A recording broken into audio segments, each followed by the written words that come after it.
But if we're talking about Rich Rod, we got to talk about offense, okay? Yeah. And there's a lot of pieces that West Virginia has to replace. Y'all lost a lot of offensive linemen. You lost Garrett Green at quarterback. Yep. Who's going to play that quarterback position? What's this offense going to look like? What should we expect in year one of Rich Rod? I mean, the quarterback position is truly a 50-50 toss-up at this point between Jalen Henderson, the transfer from A&M, and Nico Markiel. Most of the quote-unquote experts are picking Nico to be the starter. I'm not ready to do that yet, man. Do not count Jalen Henderson out. The cat can flat out run it. He's a better thrower than I think people get. Look, Jimbo Fisher spotted this kid, the young man, as a talented quarterback for some reason. Jimbo Fisher's same guy that spotted Jameis Winston, okay? He won a national title with Jameis Winston. Did he not? He saw something in Jalen Henderson, so he must be pretty darn good. Rich Rod, another guy who's been pretty good at having good quarterbacks, spotted him. They also see a lot of Nico Markiel. And Phil Steele's latest magazine, even though he didn't pick West Virginia to finish very high, he did have this to say. Or actually, there was a quote in there from when he interviewed Rich Rod. Rich Rod said this might be the deepest quarterback room he's ever had, ever in his career. That says something to me. It's the only position he did not go out and get a guy in this past portal window, the spring portal window. Mm-hmm. Only position. They even got 2 running backs. And they had Jaheim White in that room, right? Because he was confident in not only who he has as his potential starters, but even in the depth in that room. So I feel really good about it. Whether it's Nico or Jalen Henderson, I trust Rich Rod to make the right decision there. I think either guy can run the offense, and I think either one can be successful for that spot. And as far as what was your other – was that – I don't even remember. You mentioned offensive line as well. Yeah, well, yeah. You're replacing receivers, offensive line. Yeah, I'm definitely concerned about the O-line. I'm very worried about the O-line. It's really the only position on the field on the team I'm worried about, to be honest. They lost everybody. Their top 8 guys gone, whether either portal or graduation. A lot of the guys they're replacing them with have very little experience. They do have a few experienced guys coming in, but it's at a lower level for the most part. The P4 transfers they got were mostly backups at bigger schools. They're very talented, but how will they gel together as a unit? That's the huge question. If the offensive line can gel and be good by week 3 of the season, I feel like this offense can put up a bunch of points. Yeah. I had Jalen on the show, Henderson. Had him on the show and got to meet with him and stuff. I really like Jalen a lot. Great family. And I mean that. Really great family that expects him to be great. The thing about Jalen Henderson is this. Couz kind of touched on it. Jimbo Fisher spotted him at Fresno State.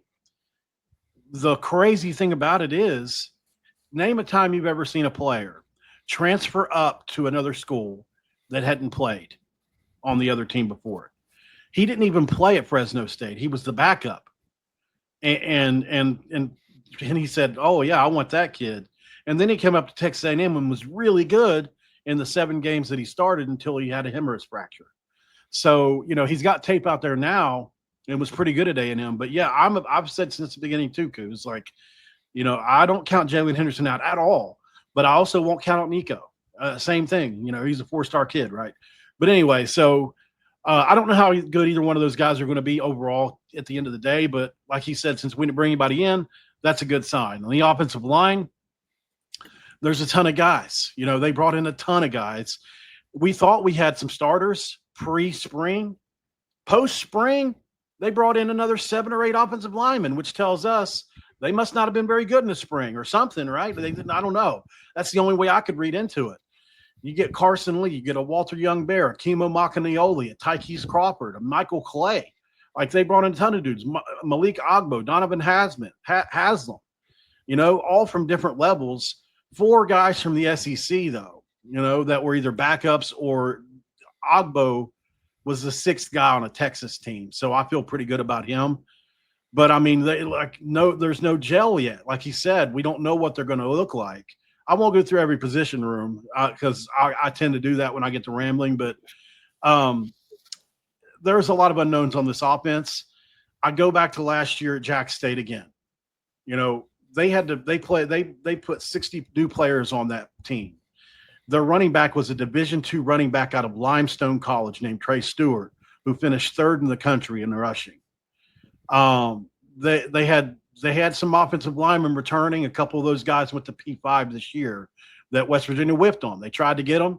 For whatever reason, they did not. Will Osteen and another guy went to Arizona, I think.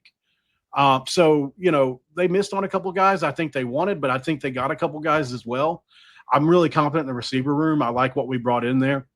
So I'm kind of with Couz in that I think they'll figure it out. I don't know how quick it's going to happen.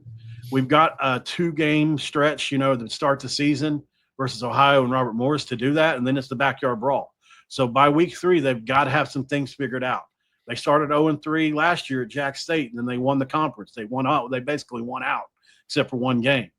So, Rich Rod said he's changed some things up, learned from that scenario. So maybe he can help him out a little bit. I don't know. But offensively, I think this is going to be a work in progress. It's just also new. I wouldn't surprise to see us, maybe start out, 2-1 or something like that. I think maybe the Pitt loss could come, but I'm not going to pick us to lose the Pitt. But I'm saying it's one of those things that could happen as a result of all this newness. It's going to be interesting to see how it plays out, though.